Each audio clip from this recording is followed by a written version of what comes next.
Congratulations, Bea Alonzo and Vincent Co. Finally, they got married na sa Makati anong July 13 at 7 p.m. Oh, di ba? Ang naka-witness lamang ng kanilang kasal daw ay ang mga may-ari ng Sekosana Bags, kung saan merong brand doon si Bea, itong ang kanyang bash bags, di ba? At wala masyadong tao. Sila lang doon sa Makati City Hall.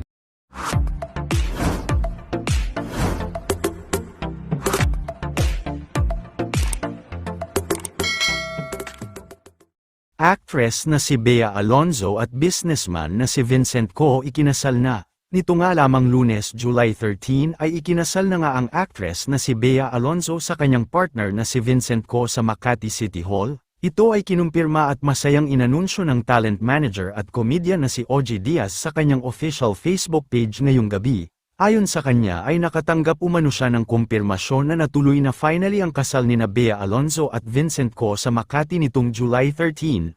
Ayon pa kay OG ay private umano ang naging seremonya sa Makati City Hall at dinaluhan lamang ng iilang business partner at ng ilang malalapit na kaibigan ng magkasintahan. Bagamat wala pang lumalabas na larawan na kuha sa naturang kasal, pero base sa pahayag ni OG ay wala ang mga magulang ng dalawa sa naganap na civil wedding at talagang napakasimple at intimate lamang nito. Nagpahayag din si OG Diaz tungkol sa isyu na prenup ng dalawa kung saan ay nagkasundo umano ang mga ito at wala namang naging problema dito gaya ng mga kumakalat sa social media. Pareho naman daw kasi na may kanya-kanyang pera at business sina Bea Alonzo at Vincent Co.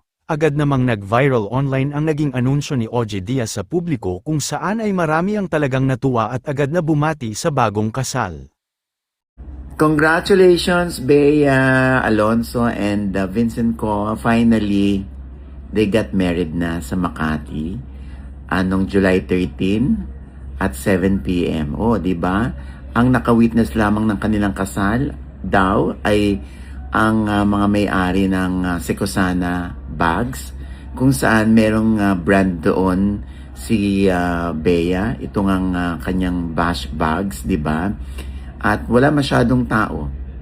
Sila lang doon sa Makati City Hall. O, di ba? At yun nga, meron nga nagpadala sa akin ng retrato. Ay, oo nga, confirm nga, sabi ko. Meron din silang COM o Certificate of Marriage. Oo, ay oo nga, sila na. O, di ba? Finally, di ba? Natupad din ang pangarap ni Bea na una makasal dahil syempre pangalawang udlot na ito in case lang, no, if ever, 'di ba? O 'di ba maganda rin yung tahimik, ano, wala sa side ni Bea nangialam at sa side naman ni Vincent Co, syempre ilang taon na rin naman si Vincent at and I'm sure yung mga agam-agam nila o yung mga tanong nila kung bakit hindi natuloy, eto natuloy na, no? O yung prenup naman na issue, hindi naman na issue yun sa dalawa. Oo, yes, merong prenup daw, ha? At nandito nga raw si Attorney Lorna Kapunan ang siyang sa side ni Bea. Pero Diyos ko, napakaliit na bagay para sa prenup kasi kay Bea walang issue kay Bea yan dahil si Bea naman ay may pera. Oo.